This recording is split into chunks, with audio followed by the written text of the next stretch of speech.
Bonjour à tous. On se retrouve pour la guidance pour les semaines du 6 au 17 juin 2018. Parce que j'ai pris un peu de retard dans mes guidances, je devais la faire hier mais je n'ai pas eu le temps, donc du coup je la fais aujourd'hui et je fais pour les semaines du 6 au 17 juin 2018. Voilà, donc comme d'habitude, 3 cartes pour le début de semaine, 3 cartes pour le milieu et 3 cartes pour la fin. J'ai changé de jeu, j'ai utilisé le tarot Grand Eteia. C'est un tarot égyptien. Voilà pour ce tirage aujourd'hui. En sachant qu'aujourd'hui on est le 6 juin. Donc, pour le début de semaine, on a eu la prison. Donc ça veut dire que pour le début de semaine, donc du 6 au 17 juin, vous allez vous sentir emprisonné, d'accord, dans une situation parce que vous ne trouvez peut-être pas l'issue à une situation et ça vous emprisonne peut-être moralement. Vous vous sentez enfermé dans cette situation euh, dont vous ne trouvez pas encore l'issue, d'accord?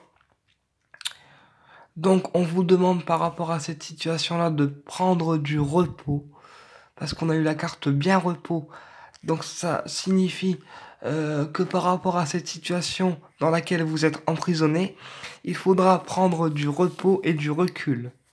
D'accord? Par rapport à cette situation-là, pour pouvoir vous reposer et reposer aussi votre esprit. Voilà. Ensuite, on a eu l'héritage. Donc il se peut que pour les semaines du 6 au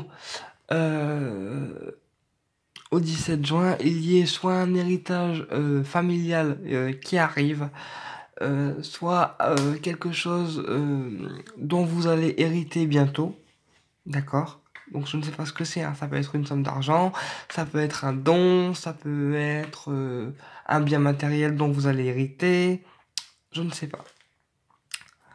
Ensuite, pour le milieu de semaine, on a eu l'opinion, d'accord? Donc certaines personnes pour le milieu de semaine vont vous donner euh, leurs opinions, d'accord?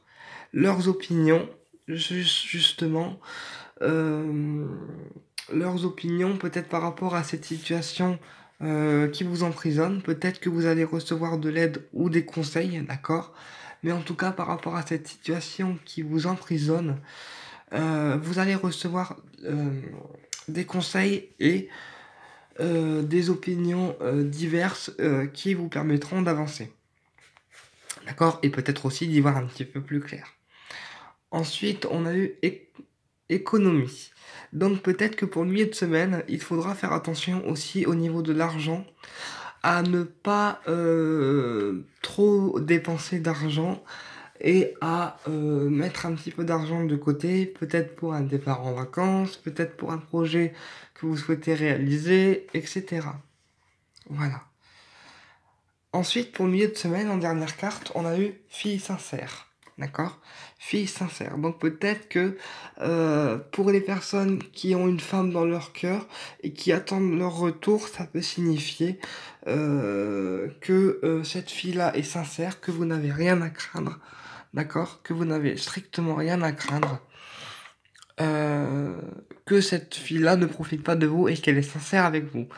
Alors peut-être que pour le milieu de semaine, il y aura le retour d'une femme pour certaines personnes. D'accord? D'une femme que vous attendez, hein, bien sûr. Peut-être un partenaire de vie, peut-être votre partenaire de vie. Je ne sais pas. Pour la fin de semaine. Alors pour la fin de semaine, on a eu la grossesse, d'accord? La passion et l'homme méchant. Donc, pour la fin de semaine, je dirais euh, que cette fille que cette femme qu'on a vue en milieu de semaine va probablement revenir vers vous en fin de semaine, d'accord? Et que euh, le fait qu'elle revienne vers vous, ça va vous donner un sentiment de passion ou un amour passionné envers elle, d'accord? C'est vraiment comme ça que je le ressens. Le fait que cette fille revienne vers vous, ça va vous donner encore plus envie de lui prouver votre amour et ça va vous donner un amour passionnel envers elle. Voilà. Mais en fin de semaine, on vous dit de faire attention à un homme de votre entourage parce qu'il peut être médisant, voire méchant. Voilà, donc faites attention à cet homme-là. S'il se manifeste, envoyez le boulet en fait. Envoyez le boulet parce que il ne vous servira à rien. Voilà, j'espère que ma guidance vous aura donné des réponses. Et étant donné que c'est la première fois que j'utilise ce tarot pour mes guidances, si vous pouviez me donner vos retours, ça serait super sympa. En attendant, je vous embrasse et on se retrouve aujourd'hui même pour une autre vidéo concernant le tirage sentimental pour le mois de juin. En attendant, je vous embrasse tous et je vous dis à très très bientôt.